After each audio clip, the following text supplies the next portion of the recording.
আসসালামু আলাইকুম ওরহমতুল্লাহ। আজকের এই ভিডিওতে আমরা এমন একটি বিষয় নিয়ে আলোচনা করব যা প্রতিটি মুমিনের হৃদয়ের চূড়ান্ত আকাঙ্ক্ষা। আমরা সবাই চাই মহান রবের প্রিয় হতে, কিন্তু আমরা কি জানি কোটি কোটি মানুষের ভিড়ে মহান আল্লাহ রাব্বুল আলামিন কাদের দিকে রহমতের নজরে তাকান?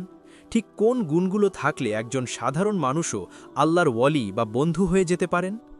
আজ আমরা কোরআন এবং সহি হাদিসের আলোকে জানব আল্লাহর কাছে সবচেয়ে প্রিয় বান্দা কারা। প্রিয় দর্শক, পুরো পৃথিবী তন্ন তন্ন করে খুঁজলেও মহান আল্লাহর ভালোবাসার চেয়ে দামি আর কিছুই পাওয়া যাবে না। কেউ যদি একবার আল্লাহর প্রিয় হয়ে যান, তবে আসমান ও জামিনের সব কিছু তার পক্ষে চলে আসে। চলুন প্রথমেই জেনে নিই সৃষ্টির মাঝে আল্লাহর কাছে সবচেয়ে প্রিয় মানুষ কারা।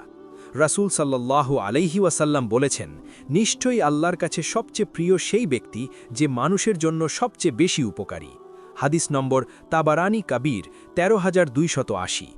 একটু ভেবে দেখুন, আমরা অনেকেই মনে করি শুধু জায়নামাজে পড়ে থাকলেই বুঝি আল্লাহর প্রিয় হওয়া যায়, কিন্তু ইসলাম আমাদের শেখায় মানুষের উপকার করা, কারো মুখে হাসি ফোটানো, কারো কষ্ট দূর করা আল্লাহর কাছে এতটাই প্রিয় আমল যে এটি নফল ইবাদতের চেয়েও শ্রেষ্ঠ হতে পারে।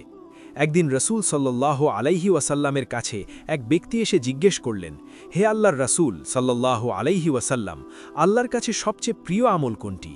তিনি বললেন, কোনো মুসলিমের মনে আনন্দ দেওয়া, অথবা তার বিপদ দূর করা, অথবা তার ঋণ পরিশোধ করে দেওয়া, অথবা তার ক্ষুধা মেটানো। সুবহানাল্লাহ! আপনার পাশের মানুষটি হয়তো ক্ষুধার্ত অথবা ঋণের দায়ে জর্জরিত। আপনি যদি সামর্থ্য অনুযায়ী তার পাশে দাঁড়ান, তবে জেনে রাখুন সেই মুহূর্তে আপনি আল্লাহর সবচেয়ে প্রিয় কাজগুলোর একটি করছেন। দ্বিতীয় যে গুণটি মানুষকে আল্লাহর প্রিয় করে তোলে তা হল উত্তম চরিত্র।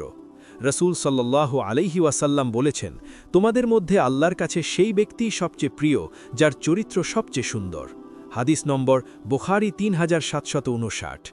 কারো সাথে কথা বলার সময় নম্রতা বজায় রাখা, রাগ নিয়ন্ত্রণ করা এবং মানুষের ভুলগুলো ক্ষমা করে দেওয়া, এই গুণগুলো যার মধ্যে আছে আল্লাহ তাকে ভালোবাসেন। আল্লাহ পবিত্র কোরআনে ইরশাদ করেছেন, যারা সচ্ছল ও অসচ্ছল উভয় অবস্থায় ব্যয় করে, যারা রাগ সংবরণ করে এবং মানুষের প্রতি ক্ষমাশীল হয়, আল্লাহ এমন সৎকর্মপরায়ণদের ভালোবাসেন। তৃতীয়ত, আল্লাহর কাছে সেই বান্দা অত্যন্ত প্রিয় যে নিজের ভুলের জন্য অনুতপ্ত হয় এবং তওবা করে। আমরা মানুষ, আমাদের ভুল হবেই। শয়তান সব সময় চায় আমরা যেন হতাশ হয়ে যাই, কিন্তু আল্লাহ চান আমরা যেন ফিরে আসি। পবিত্র কোরআনে আল্লাহ বলেছেন, নিশ্চয়ই আল্লাহ তওবাকারীদের ভালোবাসেন এবং যারা পবিত্র থাকে তাদেরও ভালোবাসেন। একজন গুনাহগার যখন চোখের পানি ফেলে একনিষ্ঠ মনে বলে, হে আল্লাহ, আমাকে ক্ষমা করে দিন, তখন ওই বান্দা আল্লাহর কাছে মাসুম বাচ্চার মতো প্রিয় হয়ে যায়। তাই গুনাহ হয়ে গেলে দেরি করবেন না, সাথে সাথে উজু করে 2 রাকাত সালাত আদায় করে আল্লাহর কাছে ক্ষমা চান। ইনশাআল্লাহ তিনি আপনাকে ফিরিয়ে দেবেন না। চতুর্থত, ফরজ ইবাদতের পাশাপাশি যারা নফল ইবাদতে একনিষ্ঠ থাকে তারা আল্লাহর বিশেষ সান্নিধ্য পায়। তবে মনে রাখবেন, আমলটি হতে হবে ধারাবাহিক।